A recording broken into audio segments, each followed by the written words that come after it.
The lenses right here. I'm Dave, and there's Tom. And here, play. Welcome to Retired Time Productions. So in my previous video on the RunCam HD, I did a quick overview of the functions of the HD cam and also a comparison with the Mobius camera.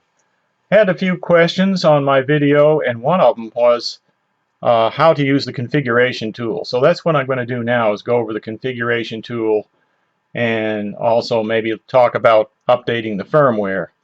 Okay, here's a couple of good resources that will go along with this video, and I'll put the links under the video. One is the RunCam download page right here for the RunCam HD. The other is this RunCam RCGroups thread right here. Now on the RunCam RCGroups thread, you'll find just about all the information you'll ever need. And right now, I think it sits at around 6 pages long. So if you it's not too long. Just read all the comments on there. It'll tell you about everything you want to know about it. This is where I'm getting my information. No big surprise. It's all right here, thanks to RunCam and the other contributors on this discussion.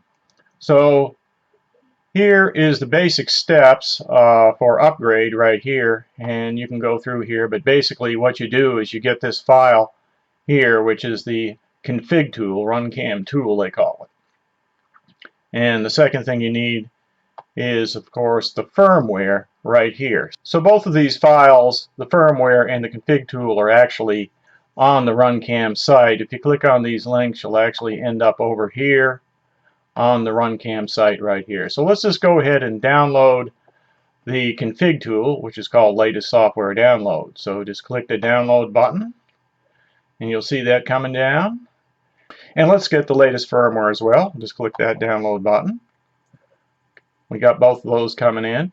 And then down the bottom here, there's the RunCam webcam software. I'm just going to grab that too. Now I just want to make note that on, I think it's the 5th page of this discussion on RCGroups, right here, and I think it's post 66, you'll find one of the contributors, this guy Steve, J-A-U, has posted some really nice steps for setting up everything on the camera as far as the firmware and the config tool. So right here is a nice little post to look at if you want to. Just a side note. So I've got all those files I just downloaded unzipped here. This is actually the RunCam firmware, which came from this zip file right here. And then we have the config tool right here, which came from this zip file. And then there's also a download that you can get if your config tool doesn't run and gives an error that it's missing a DLL file. You can install this file here, which was actually down here at the .NET framework. You can download that and get that file and put it on your computer to make the config tool run. So let's go ahead and run the config tool and we'll see if it works. Alright, it came right up, no DLL error. This is Windows 8 that I've got it on, and it seems to be working just fine. Now you'll see up here that it says, please plug in RunCam HD device. So that is saying I don't have my camera plugged in. So let's go ahead and plug it in. Alright, plugging in the camera now, like that. Now you'll see here that the message still says that it's not plugged in. So I'm going to go ahead and turn off the camera, just holding the power button. And this light back here should go out. Alright, now it's out. And it's shut off. Okay, now let's just plug it in again. See what happens. There it is. Now you may notice it still says please plug RunCam HD device in. So it's not telling me that it's plugged in, even though I just saw the window with the SD card information pop up. So I know it's plugged in, but it's not showing it here. This is a little bug in the software at this present time. But if you hit either one of these buttons down here, like load or generate, say I hit load. Okay, now you'll see if you look underneath here, now it says RunCam HD device opened, and it gives you the PID and the vid number. One thing about this though is there's no way to tell what your firmware version is. That's another drawback to this software. So it doesn't tell you what your firmware version is, so you don't know. So the next step would probably be just to put the latest firmware on it, or you could use it as is if you're afraid there might be a danger of it not working once you put the firmware on. But I'm going to go ahead and put the firmware on just to show you. Now, interesting thing, watch this message up here. It says it's opened right now. If I go ahead and unplug it like that, you'll see that message didn't change. It still says it's open, even though it's obviously unplugged and shutting down. But if we try to use the load or the generate button, then this message will change. I'll hit load. Okay. It says please open correct USB device. So it knows it's not there, and it now says please plug it in. So it seems to be this message doesn't update until you click one of these buttons down here. Alright, let's go ahead and plug it back in and see if we can put the firmware on it. So there we go.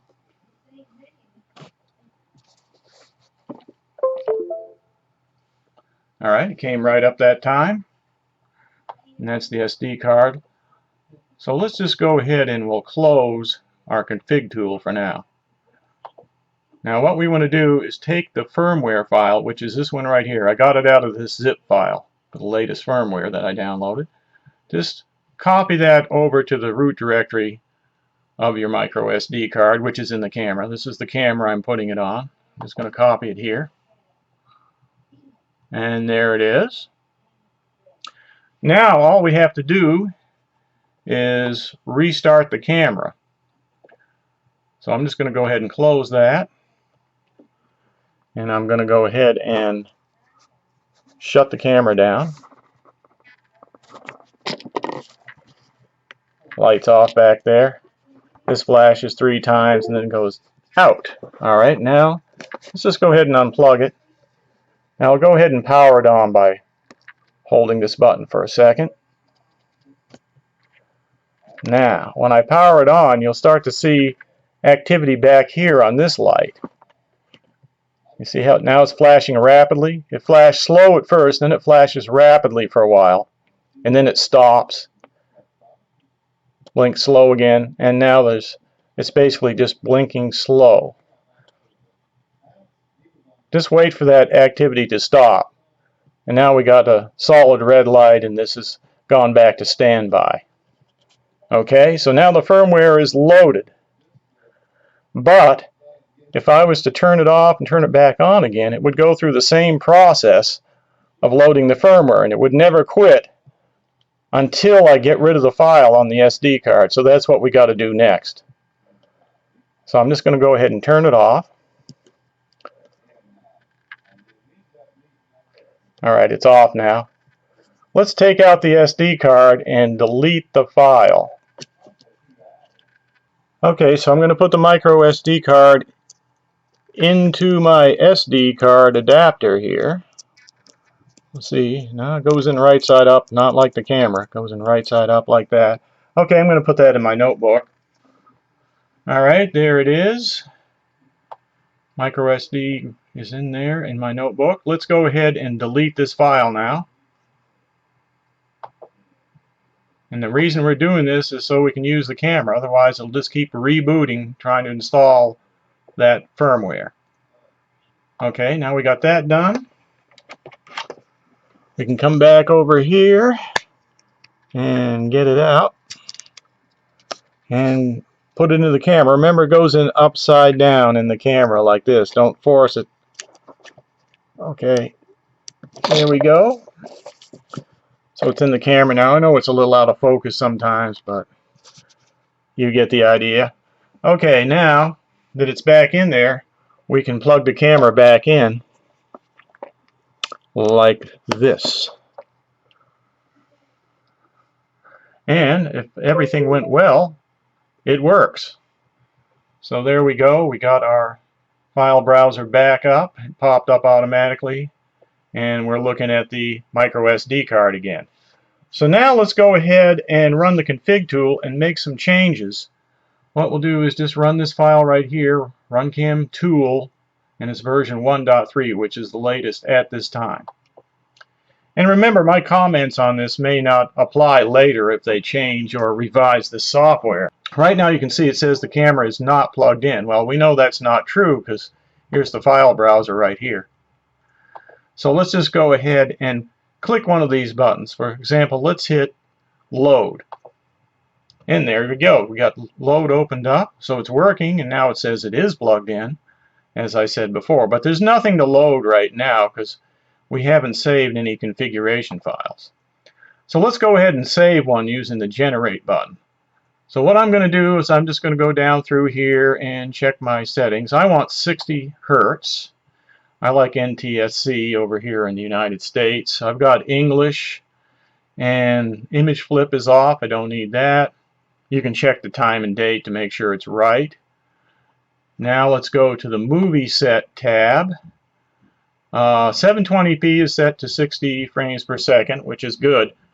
1080p is automatically on 30 frames a second, and it's not in here, so you can't change 1080p, which is mode 1. This is mode 2 actually right here. 720p is mode 2 and it's on 60. You could have it on 30. I'm going with 60. 1080p, like I said, there's no choice for that. Mode 1 is set to 30 frames a second. Movie quality, I got super. Loop recording, I'm going to turn that off. And movie cycle, which is probably not going to apply without loop recording, but I'm just going to go ahead and put the maximum there. Video type, I definitely need MOV. I tried AVI and it's not compatible with Magic's Movie Edit Pro, which is what I use for editing. It just looked all jerky, so I couldn't use AVI. I have not tried MP4. I'm just going to go with MOV, which is what the Mobius use. So I think the RunCam HD and the Mobius can both use movie just fine. So I'm going to use MOV. I'm going to turn the WDR on. That's wide dynamic range. Audio I want on. Date stamp I've got off. I don't really want that. And you can customize your stamp, but I've got it turned off, so it doesn't matter. Time lapse, if you want to have your movie take time lapse, like take a frame every so many seconds or portion of a second, you can set it here. Right now I've got that off. Now in the advanced settings, I'm just going to leave everything normal for now. So normal, 0, normal, normal, normal, and auto for the white balance. Alright, now we got everything set. Let's go ahead and save the config file when they call it generate. So normally what you would do is just go ahead and save it to your camera. But the problem is the camera will actually erase it once you cycle the power, so you won't have your config file anymore. And unfortunately the software, the config tool, will not remember the settings next time you launch it. So unless you have a config file to load, you won't be able to get your settings back where you can view them. So I'm just going to go ahead and put that in my folder. So that's on my desktop. And I've got a folder called RunCam where I have all those files. So I'll just go ahead and save it right there. And I'm going to call this one here, I'm going to call normal. So that's my normal config. Now remember, if you're going to use it in the camera, you have to have this name here. It will not recognize normal on the end of it. It always has to be just this DCT config for the name. But I'm going to save it as normal just so, for me, because I can load it that way. So I'll go ahead and save it. Now, say I close the config tool. I open the config tool back up. You'll notice all my settings are gone. Everything I set in here is gone. It doesn't remember the settings. But since I saved my file, I can hit the load button, go in here and click on my normal bin here, open it, and everything's back the way I had it set. So you can see that. Now if I want to change something, say I want this photo size to be a little bigger, just do that. Generate it again. Go into normal. Select normal again. Save it. And overwrite it. Now I've got everything the way I want it. Okay, so let's change the configuration in the camera. we'll go ahead and plug it in like this, and we'll wait for the file browser to come up. Alright, there's the file browser. Now what we need to do is go ahead and run the config tool again. I'll run that. Now you'll notice, as usual, it says the camera is not connected, so I'll just hit load, and once I hit load, you can see underneath there that it says it is connected. And right now the config tool doesn't know what the settings are in the camera. It doesn't read the settings from the camera, so that's another little bug sort of with the software. Since it doesn't read the settings, it can't tell you what the settings are right now in the camera. But I know what I want. I want this normal configuration that I made. So I'll click on that and open it. Okay, now I've got all my settings the way I want them from my normal file. Okay, now let's hit the generate button again, but this time we're going to go ahead and save it to the camera.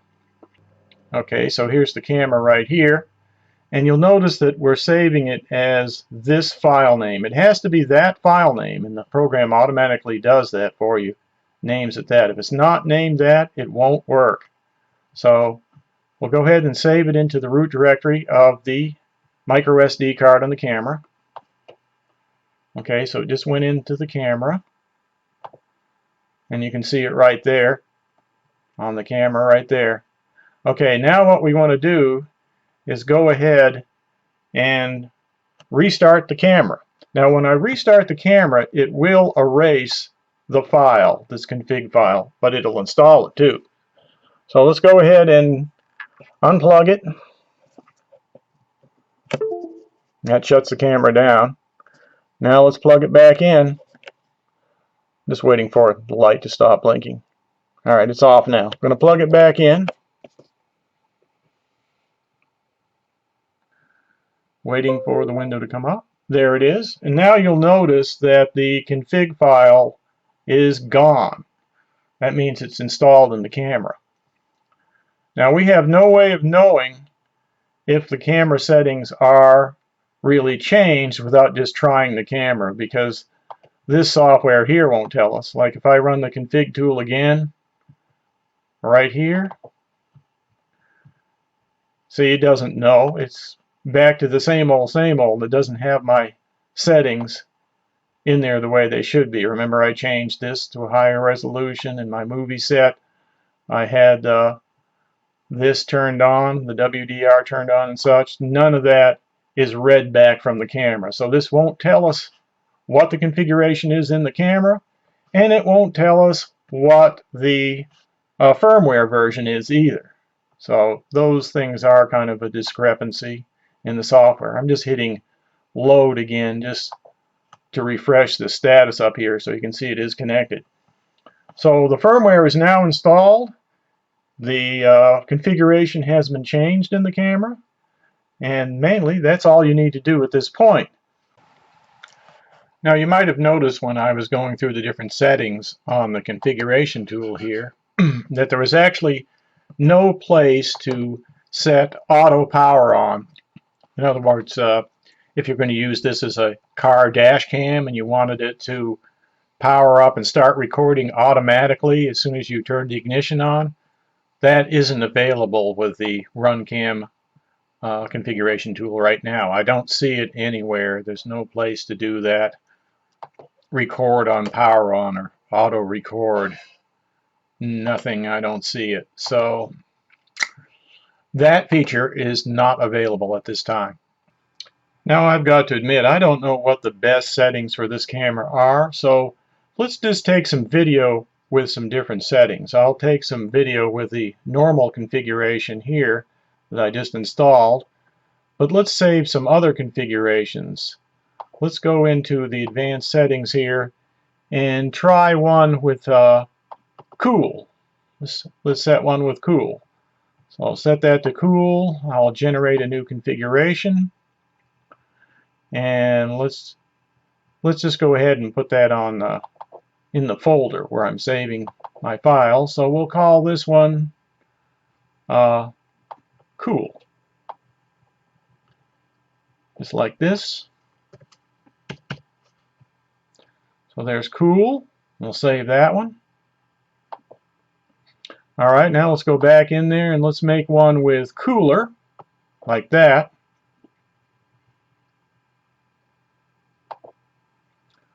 And we'll go ahead and save that one.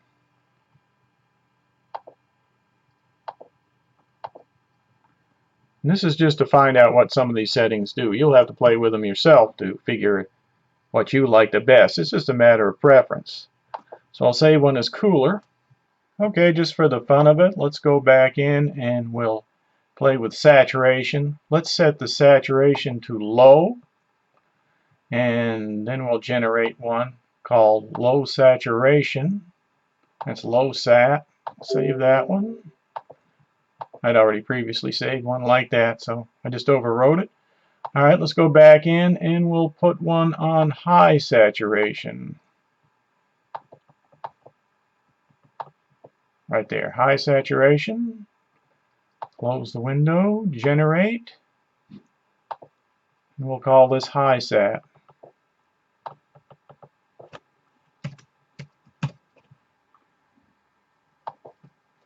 Alright, what I'm going to do now is put each one into the camera and test it.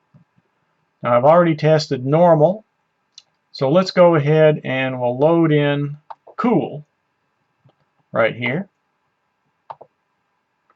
Go ahead and generate it, and we'll put it onto the camera, which is disk G here. So let's save that, and we'll just go ahead and reboot the camera and make sure that that's set in there, and then we'll do a test. And I'll go through each one of them like that. I'll do cooler, I'll do low, I'll do high saturation, and we'll compare all that to normal and see what it looks like. So if you look in the DCM folder here, or DCIM folder, you'll see the folders that were created while I was doing my tests right here. And each one will have a movie in it. Be nice if it was all in one folder, but it's not. They're in separate folders. So I have renamed all my video samples to be different names now. I think the reason they were all the same name and in different folders was because I was turning the camera on and off each time. I really didn't have a choice because I was configuring it each time and I had to turn it on and off to establish the new configuration. So I didn't have a choice. But if I hadn't have turned the camera off and I'd just taken 5 consecutive movies, it would have kept them in the same folder and given each one a different name. Of course, that's not always possible, as I said. So here I have them all renamed, and we're going to take a look at them and see what they look like. Let's just look at these samples that I collected. Now this is normal settings right here, where I had everything on normal as far as advanced settings. Now let's move on up to see what the cooler setting looks like. Here's cooler, cool color,